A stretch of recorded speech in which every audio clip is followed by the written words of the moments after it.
Primera de Samuel, capítulo 22. Quiero que usted abra ahí su Biblia, por favor. Primera de Samuel, capítulo 22, versículo 1 en adelante. Y vamos a hacer un paralelismo de lo que significa lo que sucedió con este hombre llamado David. ¿Qué fue lo que aconteció y por qué él llega a este lugar? Muchos de nosotros en diferentes fases o transiciones de nuestras vidas nos hemos encontrado en momentos críticos, momentos difíciles, en momentos que no sabemos qué hacer. Momentos en que a veces oramos a Dios, pedimos a Dios, pero sentimos como que Dios está lejos de nosotros. Y todos conocemos la historia de David, una historia maravillosa, una historia que va a narrar algo maravilloso del reino de Dios y cómo Dios escoge a un hombre. Y algo que bendice mi vida es cuando yo miro que este hombre no fue escogido por un profeta, porque ni el mismo profeta creía en él. Este hombre no fue escogido por un pueblo. Este hombre fue escogido directamente por el trono de Dios. Dios mismo fue quien escogió a David. Y algo también maravilloso cuando vemos la historia que nos cuenta de David, solo para hacer una breve narrativa de cómo este hombre llega a ser el rey de una nación y de un reino que la misma escritura dice que sería eterno. Porque no está hablando del reinado de David, está hablando de la simiente santa que sería Cristo Jesús en el tiempo mesiánico hacia el Nuevo Testamento, que es algo maravilloso. Pero cuando vemos cómo es ungido Saúl, todos nosotros sabemos que Dios en el tiempo antiguo no había establecido un rey. Lo que habían eran jueces para dirigir a la nación de Israel, para poder llevar un orden en aquel tiempo. Pero cuando se llega un momento, el pueblo decía: ya no queremos seguir con los jueces. Lamentablemente lo que vemos hoy, el mundo entrando en la iglesia. En aquella época no cambia mucho. Ahora, perdón, que decía el pastor Henry, si se me sale un poquito el portugués, ahí me perdonan. Pero es interesante que no cambie el escenario, las cosas siguen siendo igual. Israel debería de ser luz a las naciones vecinas. Era la nación del pacto que Dios le había dado a Abraham en el capítulo 12 del libro de Génesis. Y establece un proceso porque era el pueblo elegido por Dios. Pero lamentablemente este pueblo dice: ya nosotros no queremos jueces, nosotros queremos un rey como las naciones que están a nuestro lado. Y entonces Dios le da un rey. Y todos conocemos quién es ese rey. Ese rey es llamado Saúl. Pero algo interesante es que este rey es amado por el profeta. Pero recordemos que cuando se habla quién era Saúl, era un hombre que tenía los hombros hacia arriba, dice la escritura. ¿Qué quiere decir? Era un hombre orgulloso. Era un hombre que creía que todo giraba alrededor de él, que él era el centro de todas las cosas. Y recuérdese que cuando él es ungido, no se usa el cuerno del aceite del profeta, se usa una redoma. Aquí vemos la primera señal profética de un hombre que no es ungido por Dios. Es un hombre que fue establecido por aquella nación y por aquel pueblo, porque era la petición. Como hoy vemos muchas veces hombres que posiblemente están entre nosotros, pero como dice el libro de Judas, nunca fueron de nosotros. Pero cuando vemos cómo es escogido David, dice la escritura que el profeta no quería dejar a Saúl y seguía luchando por Saúl. Pero Dios le dice: ve y unge, porque tengo un rey sobre Israel. Y lleva y le muestra a dónde debería de ir. Y cuando llega y ve al primer hermano al hermano de David, cuando ve a aquel hombre grande, así como yo, más o menos de unos 2 metros, ¿qué dice? Ciertamente ante los ojos del profeta está el ungido de Dios. Mi hermano y mi hermana, Dios no mira la estatura, Dios no mira el color, Dios no mira los títulos, Dios no mira nada. Lo que Dios mira es el corazón. Lo que Dios toma de cada uno de nosotros es el corazón con el cual queremos adorar al Rey de la Gloria. Y cuando pasaron todos los hermanillos de David, todavía el profeta dice: bueno, no hay nadie, volvámonos para la casa y sigamos comiendo pizza. Y le pregunta: ¿hay alguien más? Recuérdese que la familia de David no creía en él. Hermano, yo no sé si algunos que están aquí alguna vez han sido rechazados por su propia familia. Ese es el precio del reino. Vamos a ser rechazados no solo por la familia, por amigos en diferentes esferas de la vida. Y dicen: ¿hay alguien más en la casa? Y dice: sí, hay uno que está por allá, pero ese no sirve para nada. Pero no sabían que aquel que estaba allá pastoreando las ovejitas, dice que cuando venía el oso se agarraba con él, que cuando venía el león o venía alguien a querer matar unas de las ovejitas, David lo enfrentaba, porque era un hombre con una visión de reino, que amaba y cuidaba lo que tenía. Hoy lamentablemente hemos perdido mucho de esta realidad ministerial. No es tanto si vamos a usar los 5 ministerios de Efesios 4:11. Lo que Dios quiere es un hombre que ame el reino y ame a los que hacen parte del reino. Y cuando David estaba ahí viendo las ovejitas, había algo que él hacía todos los días. Y si algo tenía David, es que David era un adorador. Amén. Y sabe, cuando nosotros adoramos y cuando nosotros cantamos, las ventanas de los cielos se abren, el reino de los cielos se conmueve y la tierra tiene que temblar ante la gloria de Dios. Y David entendía eso, pero nadie lo veía. No había fama, porque quiero decirte algo: batallas ocultas, victorias públicas. Lo que tú no conquistas en lo secreto, no lo podrás ver en lo público. Y eso es algo que nosotros tenemos que aprender. Por eso el tema de hoy es de la aflicción a la adoración. ¿Y sabe por qué? Porque muchas veces la aflicción toma el corazón nuestro y no nos permite adorar. Y si hay algo que la Escritura nos enseña a cada uno de nosotros, es que usted y yo fuimos creados para alabanza y adoración de su nombre. Cuando leemos al apóstol Pablo en su teología paulina, en sus cartas, él nos va a enseñar en el capítulo de Efesios 1 del versículo 3, dice que desde antes de la fundación del mundo ya él nos conocía.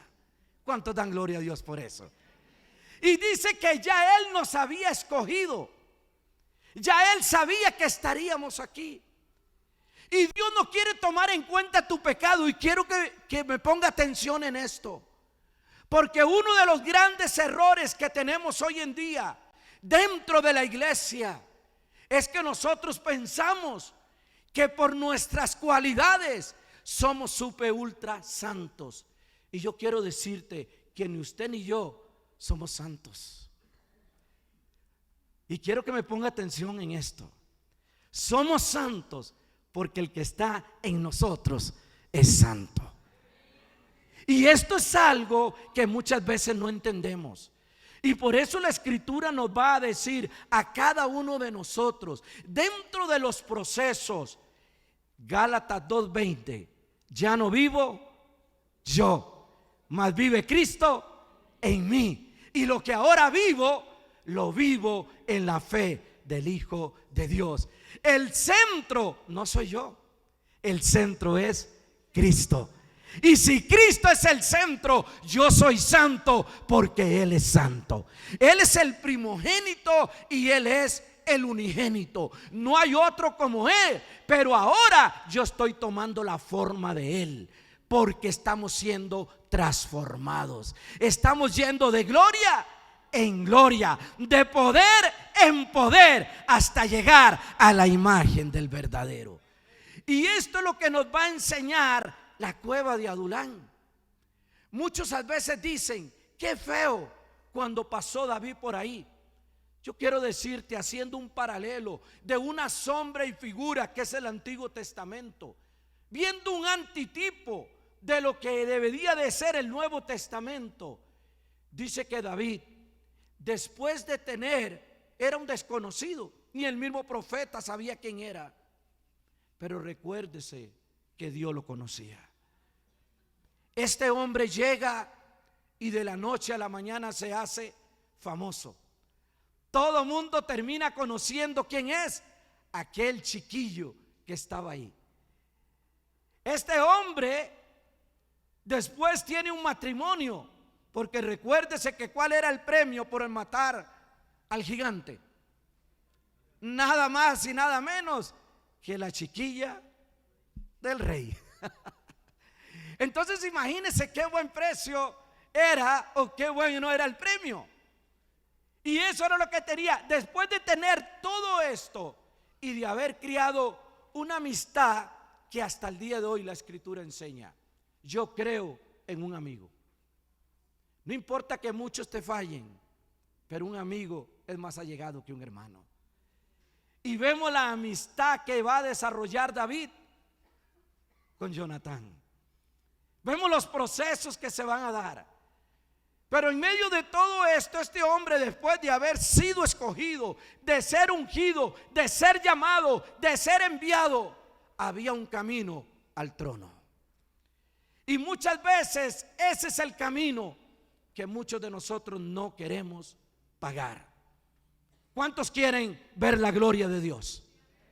¿Qué está dispuesto usted a dejar para ver la gloria de Dios? ¿Qué está dispuesto a hacer para ver la gloria de Dios? Y David, después de ver todo lo que había sucedido, ahora aquel hombre que le dio una armadura que no le servía de nada porque no estaba a la medida de David. Recuérdese que la armadura no es lo que llevamos por fuera, la armadura es la que tenemos por dentro. Son las disciplinas, son los procesos de Dios internos en nuestras vidas. Y por eso David le dice a Saúl: esa armadura no me sirve de nada, porque esa armadura representa al mundo. Lo que yo necesito es la gloria de Dios. Y por eso cuando este hombre se enfrenta al gigante, lo vence. Pero ahora, después de que ha pasado todo esto, comienza a ser perseguido.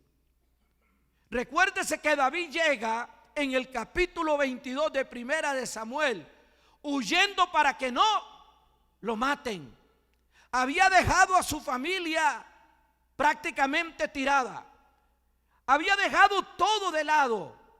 Y este hombre llega corriendo y huyendo. Vea lo que dice el versículo del libro de Primera de Samuel, capítulo 22, versículo 1. Y yo quiero que usted lea conmigo en esta hora, porque es importante que vamos a corroborar lo que tenemos en la Escritura. Estamos usando la Reina Valera del 60. Y nos dice la Escritura: yéndose luego David de allí, huyó a la cueva de Adulán. Cuando sus hermanos, versículo 2, y toda la casa de su padre lo supieron, vinieron allí a él. Hermano, ¿qué fue lo que hizo el papá y los hermanos de David? ¿Creían en él? No creían en David. David está siendo perseguido. Había peligro de muerte. Pero David tiene que ser llevado a la cueva, porque si hacemos un paralelo, recuérdese, ¿Para qué sirve la iglesia? La iglesia es un lugar de hombres y mujeres santos, o es un hospital de hombres y mujeres en proceso de restauración. Por eso muchas veces no crea usted que yo soy más que usted, ni usted es más que mí. Porque usted y yo no necesitamos, en la visión del reino de Dios, los unos a los otros. Y cuando yo estoy en el suelo, yo necesito que alguien me levante. Cuando usted está caído, usted no necesita que alguien lo juzgue. Usted necesita un hombre o una mujer que llegue y le diga: levántese, porque yo estoy contigo. David es llevado para que le recuerde el Espíritu Santo sobre la vida de él, que el Señor no se ha apartado de él. David necesitaba volver al río, necesitaba volver a la casa para oír los principios de aquel adorador, que cuando llegaba el león, cuando llegaba el oso, cuando estaba en la casa de Saúl y adoraba, los demonios tenían que oír. Pero sabe, el mismo David se había olvidado. David no es un superhombre. Si nosotros fuéramos a usar a David como el hombre perfecto, yo creo que sería el peor ejemplo de la Escritura. ¿Sí o no? ¿Cuántas mujeres les gustaría tener un esposo como David?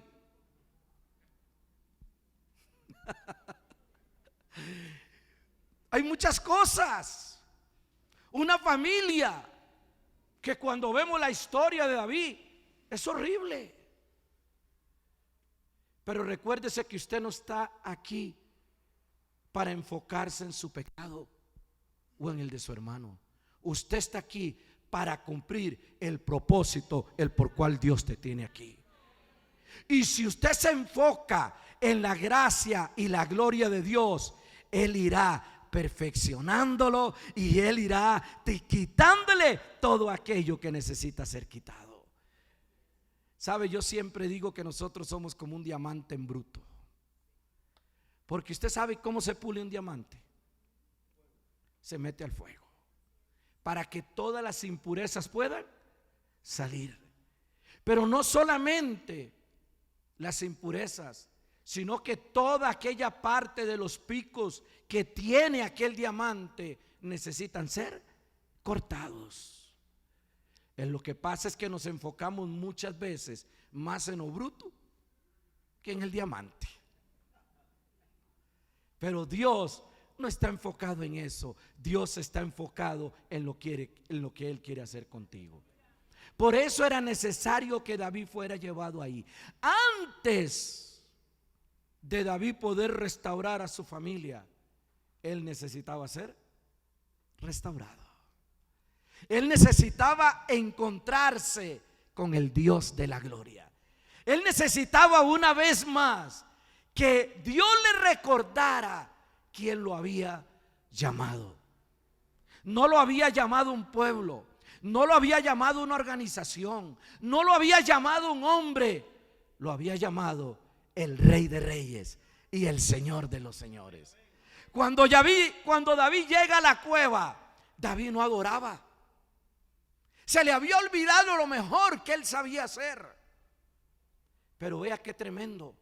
A David le van a llegar 4 grupos. Y yo me imagino, imagínate, Henry, nosotros pastoreando una iglesia así. Qué lindo sería ir con un ejército como el perfil de estos 4 grupos que van a llegar ahí. Mi hermano, si hay algo difícil de pastorear, es la familia. Diga ay o diga amén, pero diga algo. Porque en la familia nos conocen, ¿o no? En la familia saben cómo somos. Usted no puede llegar y decirle a su mamá: mire, mami, es que usted debe de cambiar esta y esta forma. Y lo primero que se vuelve la mamá, y solo con la mirada te dice: no seas mentiroso. ¿O no? ¿Y los hermanillos? Hermano, esto no es fácil. Es difícil, es complicado. Pero era necesario que David fuera confrontado con su realidad. No podía restaurar. ¿De qué nos vale ganar el mundo, ganar un montón de cosas en el mundo, si no podemos ganar nuestra vida y a los que más amamos, nuestra familia? Nosotros tenemos que ser luz en Jerusalén, y tu primera Jerusalén es tu casa. No venga a jugar de vivo aquí, hágalo en su casa. Muchas veces, ¿sabe? Me gusta una frase que me imagino que el pastor Henry se debe recordar, de John Guichot, cuando dijo, la esposa cuando dijo: a mí me gustaría entregarles a mi esposo para que los pastoree, y que ustedes me entreguen a su pastor para que sea mi esposo en la casa. Qué duro, ¿no? Y estamos hablando de un hombre que Dios usó, como todos sabemos, para llevar una de las congregaciones más grandes de la historia en el mundo. Hermano, pero no se trata de eso. Somos llenos de imperfecciones. Pero ¿sabe qué es lo que necesitamos? Amor. Por algo la Escritura dice que el amor todo lo puede. El amor todo lo soporta. El amor todo lo cree. ¿Sabe por qué muchas veces salimos huyendo de la casa? Porque no tenemos el carácter, no el temperamento, el carácter para poder confrontar nuestras realidades. Yo me acuerdo cuando mi papá me dijo: yo lo desconozco a usted como hijo, y usted se va a dar cuenta que ese Dios que usted tiene no sirve para nada. Y muchos años después, cuando pastoreaba aquí en Cartago, vi a mi papito llegar y arrodillarse ante ese Dios de la gloria que él dijo: ese Dios no sirve. Pero muchos años después, hoy, si me muero mañana, estaré con él disfrutando la gloria de Dios, porque le pude demostrar a mi padre que Dios es vida y es amor. ¿Sabe? Y dice que cuando sus padres y sus hermanillos se dieron cuenta que David estaba en la cueva. Para nosotros una cueva aquí no tiene mucho sentido ir a vivir, ¿sí o no? Primero, las que tenemos aquí son pequeñitas y no se parecen nada a Israel. Pero las cuevas en aquella época eran usadas hasta para casas. Entonces era muy normal que en diferentes casas, no quiero meterme mucho en la historia, podían usar esto. Entonces David, dentro de las tantas cuevas de aquel pueblo, él escogió este lugar. Pero en este lugar David va a ser confrontando. Véale entonces, el primer grupo que llega son sus padres, es su familia, son sus hermanos. ¿Cómo sería el proceso de David? Cuando David está ahí, que no puede adorar, está siendo perseguido. Pensemos así, que el negocio o lo que Dios lo ha llamado a hacer está en peligro ¿de qué? De desaparecer. Hay un momento de transición en la que David está siendo confrontado consigo mismo, pero ahora está siendo confrontado con su familia. Un proceso que nos es difícil a veces de poder hacerlo. Pero no solamente llegan sus padres. Ahora veamos el segundo grupo que le llega. Yo creo que nosotros los pastores no oramos por esos hermanitos, ellos llegan solitos. Pero imagínense lo que es que le llegue a ese grupo. Veamos el versículo 2, por favor, del capítulo 22. Y dice ahí la escritura: y se juntaron con él todos, ¿qué? Hermanos, ¿a cuánto les gusta alguien afligido?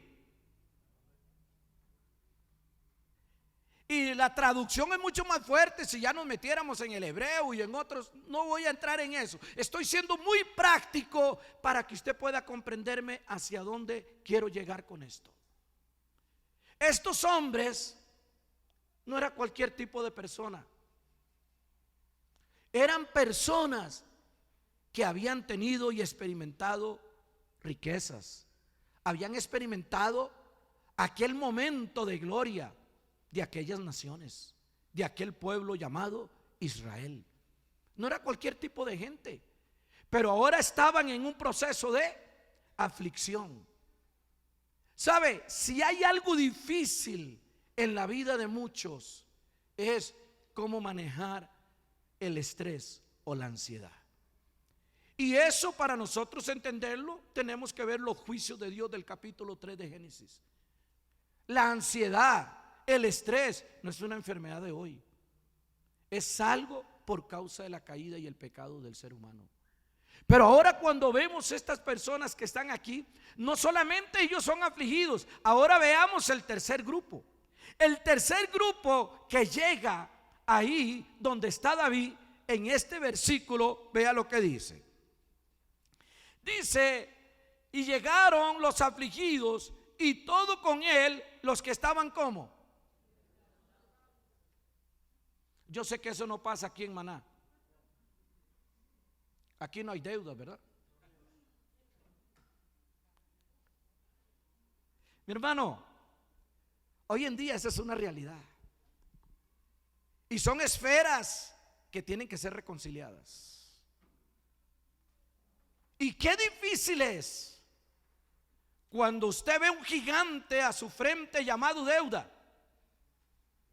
Y usted dice: yo he administrado todo de una manera correcta, tengo un presupuesto, trato de manejar todo de la manera correcta. Pero tal vez hay algo que nos ha faltado, y es la fe. Y una de las cosas que hemos visto a través de la historia es que la iglesia ha dejado de creer en dar a Dios. Mi hermano, y recuérdese que aquí no es un asunto, como lo decía el pastor ahora, para usar el dinero para esto, para lo otro. No, es un principio de dar, para que entonces, no porque estamos haciendo un cambio, es porque le damos a Dios no por lo que Él hace, le damos a Dios por lo que Él es. Y Él merece toda gloria y toda honra. Las primicias que llegan a nuestra mano deben de ser entregadas al Dios de la gloria. Queremos nosotros bendición en nuestra empresa, queremos ser bendecidos en nuestro trabajo, en nuestros hogares, en la economía. Nosotros tenemos que aprender a darle a Dios. Van a venir momentos difíciles, momentos críticos donde pensamos que no podemos más. Pero quiero decirte que hay una promesa. El Señor dice: no he visto justo desamparado, ni su simiente que mendigue pan.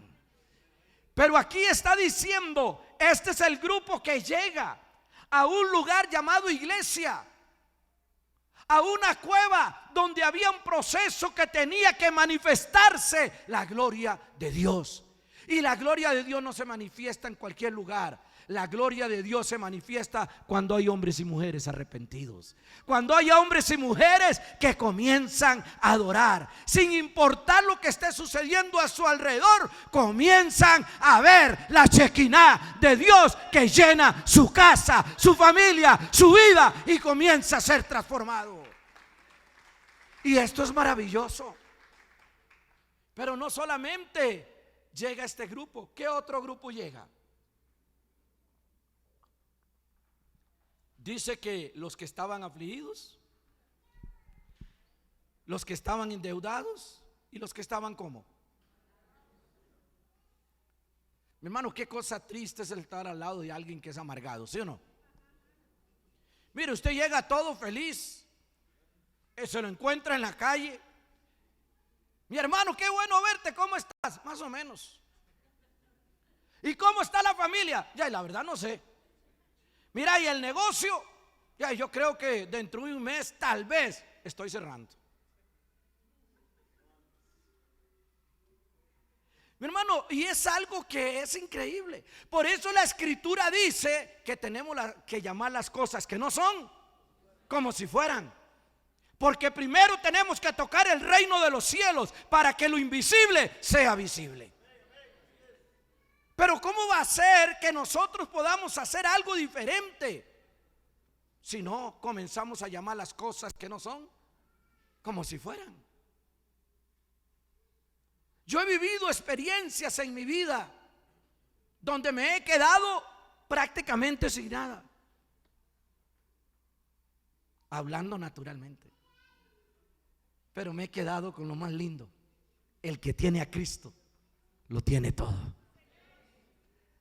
Estos hombres llegan ahí, estas personas están ahí, está su familia, están los afligidos, están los endeudados y están los que tienen una amargura de espíritu. Mi hermano, esto es difícil de poder hacer que alguien pueda adorar en esta condición. Pero recuérdese que ¿quién era el primero que tenía que ser restaurado? Yo le pregunto, ¿cómo está su casa? ¿Cómo está su vida? Tal vez la esposa dice: es que mi esposo no lo hace. ¿Y por qué no lo hace usted? Tal vez los hijos dicen: pero es que no lo hace ni papá ni mamá. ¿Por qué no empieza a ser usted un adorador? Recuérdese que aquí venimos a servir, ¿cierto o no? Aquí venimos a adorar, a exaltar al Señor y todo lo demás. Pero lo que nosotros hacemos aquí ya lo hemos recibido en la casa. Qué lindo es cuando viene un hombre de Dios, una mujer de Dios y nos sacude el terreno, ¿sí o no? Nos mueve los cimientos. Pero quiero decirte algo: yo no te puedo dar algo que yo no tengo o que yo tengo, porque es interesante que la gloria mía o la unción que Dios me ha dado a mí, yo no te la puedo dar a ti, porque eso solo lo puede conquistar. Dígale que está a su lado: solo usted lo puede conquistar. Y eso no se conquista sin pagar un precio. El Señor te despierta a las 3 de la mañana para que ores, porque Él tiene un rema para tu vida. Tiene una palabra para ti, la palabra que has estado esperando. El Señor la tiene para ti. Pero con estos fríos que hacen en Cartago, usted saca un poquillo el pie de las cobijas y usted siente tanto frío y dice: te reprendo, Satanás, y sigue durmiendo. ¿Hasta dónde perdimos la oportunidad del momento de Dios, del Kairos de Dios para nuestra vida? Mi hermano, recuérdese que la adoración no son 3 cantos o 5 que cantamos aquí. Dígale al que está a su lado: la adoración es un estilo de vida. Nosotros adoramos a Dios con todo lo que hacemos. Estamos comiendo, ¿y qué estamos haciendo? Adorando. Estamos durmiendo, estamos adorando. Mi hermano, todo nuestro ser, recuérdese, es el templo del Espíritu Santo. Y voy terminando este tiempo. Y vea lo que dice la Escritura, versículo 3. Y se fue David de allí a Mizpa de Moab y dijo al rey de Moab: yo te ruego que mi padre y mi madre estén con vosotros hasta que sepa lo que Dios hará de mí. ¿En quién está colocado ahora David? En las manos del Señor. ¿Sabe quién era? ¿Por qué él habla de Moab? Porque recuérdese que quién era la abuela de David. Era Ruth. Qué lindo es. ¿Cuántos alaban al Señor? Y David dice: yo conozco que hay un lugar y yo sé dónde puedo dejar ¿a quién? A mi mamá y a mi papá. Por eso algo el apóstol Pablo dice en el capítulo 6 del libro de Efesios: este es el primer mandamiento con promesa: honra a tu padre y a tu madre, y todo lo que emprendas será de bendición. Mi hermano, David llega a un momento donde él dice, ahora que ha visto todo lo que está pasando, piense por un momento. David se acuerda y comienza ¿qué? A adorar. David comienza a cantar y por eso vamos a ver lo que dice el Salmo 142 rapidito, porque el Salmo 142 y el Salmo 57 David lo escribe en la cueva de Adulán. Y veamos lo que escribe y lo que dice. El Salmo dice ahí la escritura: con mi voz clamaré ¿a quién? A Jehová. Y con mi voz pediré a Jehová misericordia. El 2, delante de él expondré mi queja. Vámonos a los últimos versículos, por favor, de este salmo, para que veamos qué lindo lo que dice. Es un salmo cortito. Los últimos versículos de este salmo va a declarar lo que dice David. Yo voy a leerlo aquí, ok. Vea lo que dice el versículo 6. Escucha mi clamor porque estoy como. ¿Cómo fue el grupo que llegó con él? ¿Cómo estaban? Por eso había una condición del corazón de David. Un corazón que estaba como afligido. Todo el entorno, todo lo que estaba sucediendo en la vida de David lo tenía paralizado. Y lo que no se mueve, lo que no camina, se muere. Porque Dios es un Dios de movimientos. El Espíritu Santo nos ha ungido como reyes y sacerdotes para que nos movamos. Por eso recuérdese que el sumo sacerdote, cuando entraba en el lugar santísimo, en el tabernáculo, no se podía quedar parado. ¿Qué tenía que hacer? Moverse. Porque en cuanto él se movía, ¿qué entendían los que estaban en el lugar santo? Que él estaba vivo. Pero si dejaba de moverse, las campanitas dejaban de sonar. Aquellas campanitas que eran en la túnica de él, amarradas, algo que estaba ahí, que decía: santidad a Jehová. Esas campanitas somos usted y yo. ¿Qué tipo de trompeta somos hoy? ¿Cuánto ruido estamos haciendo en el mundo? ¿O será que necesitamos que nos jalen con el mecatito? Cuidado, porque lo que no crece, Dios lo corta. Y esto es peligroso, iglesia, porque estamos en los últimos tiempos. Ahora quiero que veamos el Salmo 57, por favor. Y vamos a adorar por unos segundos. El Salmo 57 dice: ten misericordia de mí, oh Dios, ten misericordia de mí, porque en ti ha confiado mi alma. Empieza el proceso de la restauración. Continúa diciendo: y en la sombra de tus alas me ampararé hasta que pasen los quebrantos. Clamaré al Dios altísimo, al Dios que me favorece. Él enviará desde los cielos y me salvará de la infamia del que me acosa. Dios enviará su misericordia y su verdad. Mi vida está entre los leones. Estoy echado entre hijos de hombres que vomitan llamas. Sus dientes son lanzas y saetas, y su lengua espada aguda. Hermano, yo le hago una pregunta en esta noche, iglesia. La palabra no dice que Él nos llamó a ser creyentes para que seamos súper felices. La palabra dice que en este mundo, ¿qué tendremos? ¿Pero qué dice? No teman, porque yo he vencido al mundo. Mi hermano, no se preocupe por el sufrimiento, porque el sufrimiento es para llevarte a una gloria mayor. El desierto, la cueva, es porque Dios quiere prepararte para algo maravilloso. Pero muchos de nosotros a veces no queremos ser tratados de esa manera. Y aquí hay este salmo que para mí es la piedra preciosa, como la columna vertebral de lo que escribe David.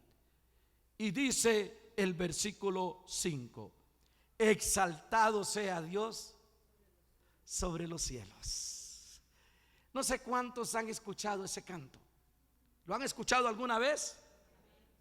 Qué lindo es cuando nosotros, y yo quiero que usted se ponga de pie en esta noche. Qué lindo es cuando David, en medio del quebranto, en medio del dolor, en medio de un sinnúmero de cosas, David comienza a entender que él debe de adorar. Y David dice, cuando escribe este canto, y me gusta mucho, compartí ahora con el pastor Henry lo que este canto cuando fue escrito. Se lo escuchamos tal vez más aquí cuando era Sígueme, al pastor, un buen amigo también nuestro, contemporáneo, Danilo Montero, pero también cuando era el grupo Sígueme. Los que somos un poquillo más viejitos nos acordamos de esto.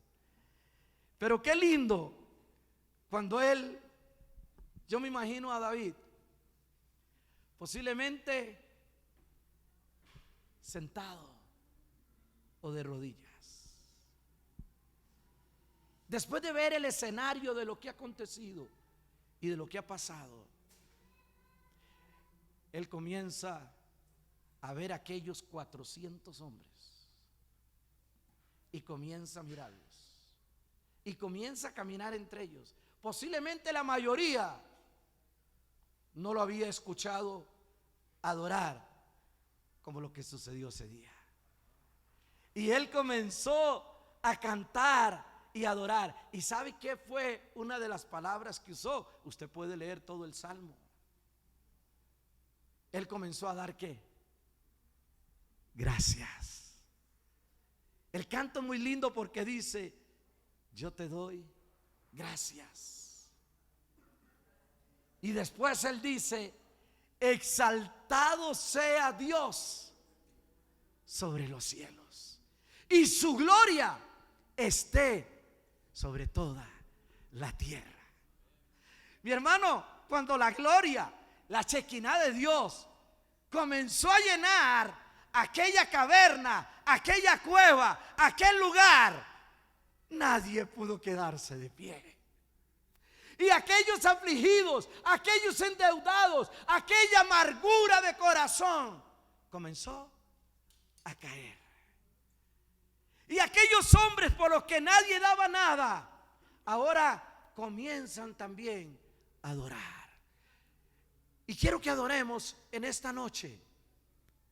Ese canto yo no lo había escuchado en español, lo vine a escuchar aquí hoy, lo he escuchado siempre en portugués. Pero yo quiero que usted levante sus manos en esta noche. Usted no necesita que yo lo toque. Hoy es una noche de milagros. Hoy es una noche de poder. La gloria de Dios está aquí. Deje que Él te toque. Tú que nos estás viendo ahí por la red social, hoy es el milagro de tu vida. Hoy es la noche de salvación. Hoy es el día de poder. Pero deja que Él te toque en mi vida. Aleluya. ¿Cuántos pueden declarar eso? En mi vida Él ha sido tan fiel. Aleluya. Con cada aliento yo cantaré de la de la bondad